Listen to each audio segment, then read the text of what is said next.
Chemical kinetics. ये case 1 for zero order reaction. Graph plot करना है, graph of AT versus time for zero order reaction. ये equation हमने पिछले video में डिराइव किया था, AT equal to minus K T plus A naught. अब ग्राफ प्लॉट करना है y equal to M X plus C, है ना। अब ये बाई एक्सिस पर क्या लेना है आपको, एटी लेना है। एक्स एक्सिस पर क्या लेना है, टाइम लेना है, ठीक है। अब जो स्लोप होगा माइनस के होगा, इंटरसेप्ट जो होगा बाई एक्सिस से कटेगा और वह जो होगा ए नॉट हो जाएंगे, ठीक है। अब इस तरह जो होगा ग्राफ प्लॉट करेंगे, है ना। अब ये एटी होगा बाई एक्सिस पर और टाइम जो होगा एक्स एक्सिस पर, है ना।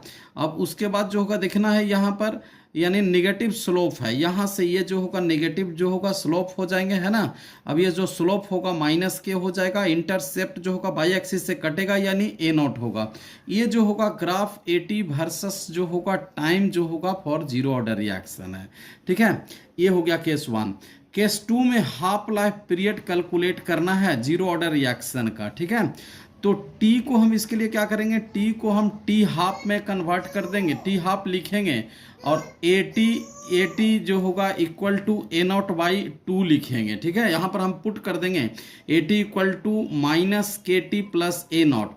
एटी के स्थान पर हम A naught by two put करेंगे और टी के स्थान पर टी हाफ पुट करेंगे, तो इक्वेशन मिलेगा A naught by two equal to minus K into T half plus A naught, है ना। अब यहाँ पर जो होगा पुट कर दिए तो k into T half equal to A naught minus A naught by two, यानी जो होगा k into T half equal to A naught by two, यानी इसको सॉल्व करेंगे तो मिलेगा A T half equal to A naught by two K, है ना। जहां पर हाफ लाइफ, ये जो टी हाफ मतलब हाफ लाइफ पीरियड है।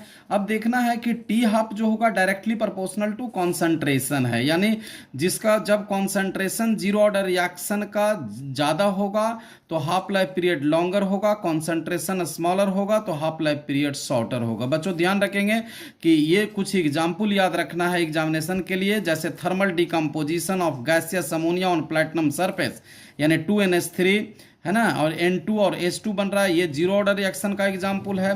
फिर दूसरा एग्जाम्पल याद रखना है कि thermal decomposition of HI on gold surface, है ना, ये जीरो ऑर्डर रिएक्शन का एग्जाम्पल है।